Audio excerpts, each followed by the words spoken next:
Welcome to The Explainer. All right, today we are diving deep into one of fiction's most powerful and, let's be honest, most popular genres, a world full of cautionary tales and, well, broken futures. We're talking about dystopia. But to really get a handle on dystopia, we can't just jump into the darkness. We've actually got to start with its polar opposite, the ideal. So just for a second, picture a perfect world. I mean, truly perfect. No war, no poverty, zero suffering. It's an idea that's captivated thinkers forever, right? From Plato's Republic all the way to our own dreams of what a better future could look like. So back in 1516, this guy, Sir Thomas More, he finally gives this idea a name. He calls it utopia. And this is the cool part. It comes from the Greek words for no place. Kind of clever, right? The name itself is this little wink, this hint that maybe, just maybe, a truly perfect society is an impossible dream. Okay, so what happens when that beautiful dream of a perfect world goes horribly, horribly wrong? Well, that's when we get its dark twin, the dystopia. And the name makes perfect sense. It's from the Greek for not good place. So this isn't about what we hope for anymore. No, this is a nightmare vision of what could happen when our very best intentions, pave that road straight to ruin. All right, so let's break it down. What are the key ingredients that make up these terrifying societies? What are those telltale signs that a world that looks perfect is actually a nightmare in disguise? You'll find that most of these dystopian worlds, they share some pretty chilling DNA. I'm talking about extreme class divides, where you're either on top or at the very bottom. A world where your individuality is totally crushed, and free will? Forget about it. That's practically a crime. And you'll often see the environment is just completely wrecked. But here's the real kicker, the secret sauce. All of this suffering is usually hidden behind this shiny facade, this illusion of a perfect, orderly society. Right at the heart of so many of these stories is this one huge idea, totalitarianism. I mean, we've all heard the phrase Big Brother is watching, right? From Orwell's 1984. Well, that's the essence of it. It's a system where the state has its hands in everything.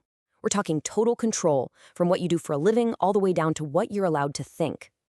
And this control, it's not always the same. It can take a few different forms. Sometimes it's corporate control, where these massive companies basically run your life. Other times it's technological. Think constant surveillance, tracking your every move. It could even be bureaucratic, trapping people in these endless, soul-crushing rules. Or, and this one's really interesting, it can be philosophical, where everyone is forced to believe in one single rigid ideology. Kind of like what we see in The Giver. Okay, let's get one thing straight. Dystopian fiction isn't just about dreaming up some scary, far-off future. It's always been a mirror, something that powerfully reflects the very real fears we're dealing with right now. And you can see this play out so clearly throughout history. Think about it. Back in the late 1800s, people were worried about the Industrial Revolution, and boom, we get H.G. Wells's The Time Machine. Fast forward to the 20s and 30s, the rise of fascism is terrifying people, and that inspires books like Brave New World. The 1940s, World War II and totalitarianism are in the air, and that gives us the one and only 1984. Then in the 80s, you've got the Cold War and all sorts of political crises fueling stories like The Handmaid's Tale. And of course, in the 2000s, our anxieties over climate change, tech, and inequality, that's what spawns The Hunger Games. It's like every single era writes its own unique nightmare. So, this all leads to a really big question, right?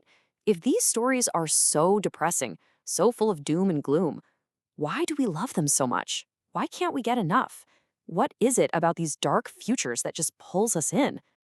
I mean, just think about it for a second. The popularity of this genre is just massive. It's undeniable. A book like 1984 can suddenly, out of nowhere, shoot to the top of the bestseller lists, almost 70 years after it was written. And new dystopian movies and shows, they're constantly dominating the box office. There's just something about these worlds that gets its hooks into us. The author Margaret Atwood, the genius behind The Handmaid's Tale, she absolutely nails it. She calls this stuff speculative fiction, and the power is right there in the name. Why do these stories feel so chillingly real? It's because they're not about aliens or zombies. They're about us. They're about our world, just maybe one or two really bad decisions down the line. And just look at this number, 100 million. The success of a series like The Hunger Games was an absolute game changer. It blew the doors open and brought dystopian fiction to a whole new generation.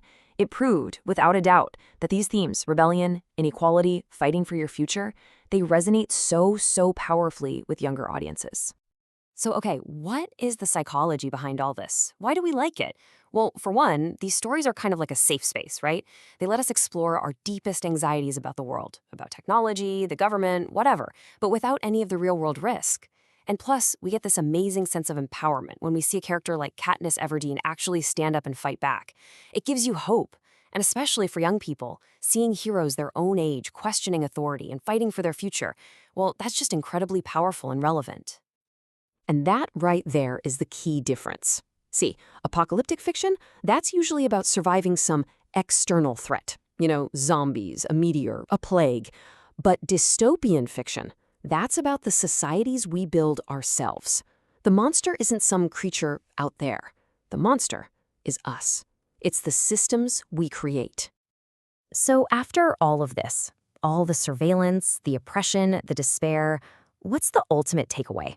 What's the real message these stories are trying to send? Okay, this really gets to the core of it. What are dystopias for? They are not prophecies. They are not trying to predict the future. They are warnings. They use this imagined, often exaggerated future like a giant mirror to force us to take a harder look at the world we're living in, right here, right now. And here's another killer point from Margaret Atwood. Think about this. Isn't it kind of sad and a little scary that these dark futures often feel more believable to us than a perfect utopia? So by showing us the absolute worst-case scenario, these stories are really a call to action. They're screaming at us, pay attention, question everything, and start working for a better future before it's too late. And so that leaves us with one final thought to chew on. Let's go all the way back to the beginning. Remember that perfect world you imagined? I want you to really think about what it would take to create it. And maybe more importantly, what it would take to maintain it. So, take another look at that perfect world now. Does it still seem so perfect? Maybe, just maybe, the greatest purpose of a dystopia isn't to scare us about the future, but to make us think a whole lot more critically about our own ideas of utopia.